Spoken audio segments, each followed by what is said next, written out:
G'day Knuckleheads, Uncle Knackers here, and welcome to another episode in my Owner Builder series.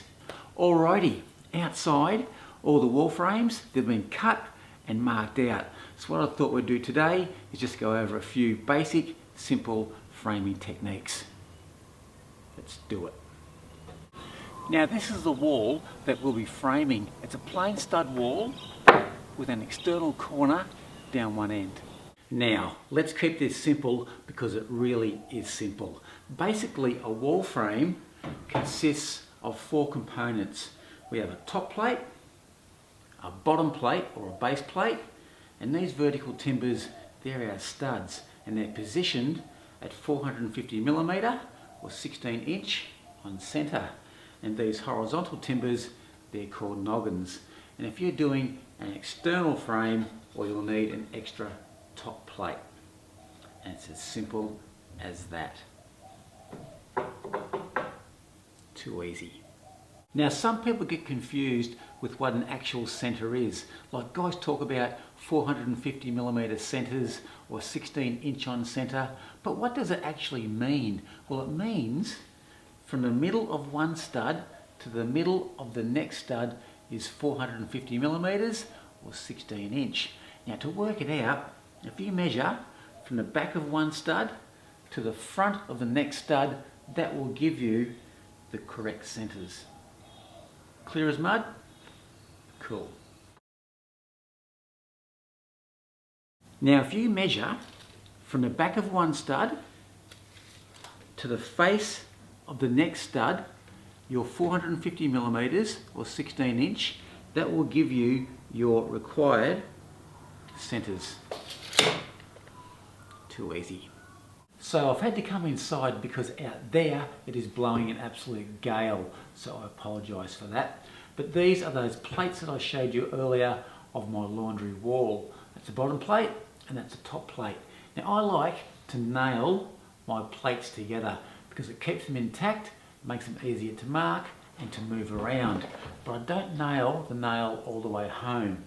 I keep it slightly proud so I can get my claw hammer in there and pull it out later.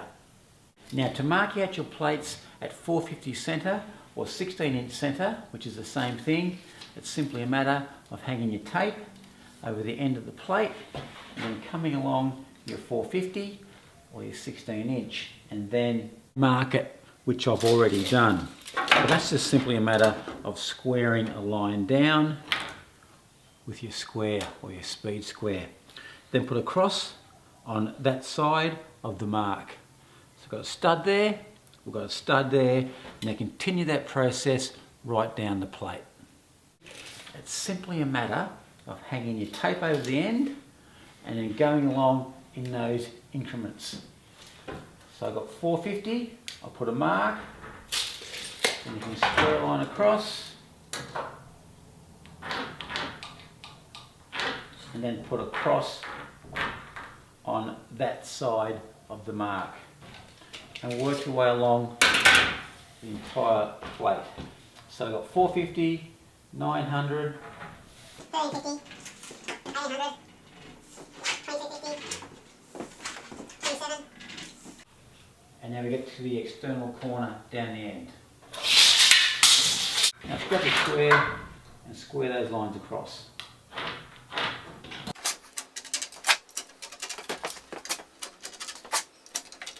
And when we get to the end of our wall, we had this other wall butting into it, like that, creating an external corner.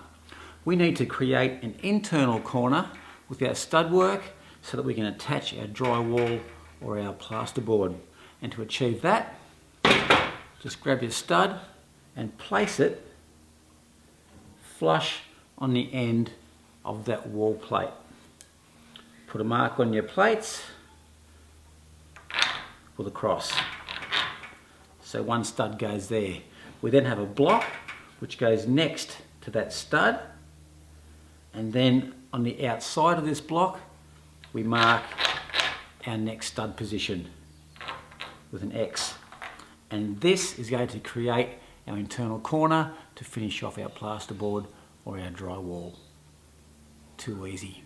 So there you have the bare basics on how to mark out your wall frames. Now what I recommend you do to prevent information overload is to go out and mark them. And when you come back, there'll be another video on how to assemble those wall frames. All right, hands up. Who's guilty of having a pencil this size? Actually having a whole toolbox full of pencils this size. I am, and it's an absolute pain. So if you're guilty of suffering the same curse, please leave the comment guilty in the comments section down below. I'd love to find out who else is a sufferer. Alrighty, as per usual, big thumbs up is greatly appreciated, and if you haven't already, please hit that subscribe button. Alright, I better put the nail bag on and get some of those wall frames together. So till next time, I'm out of here. Cheers.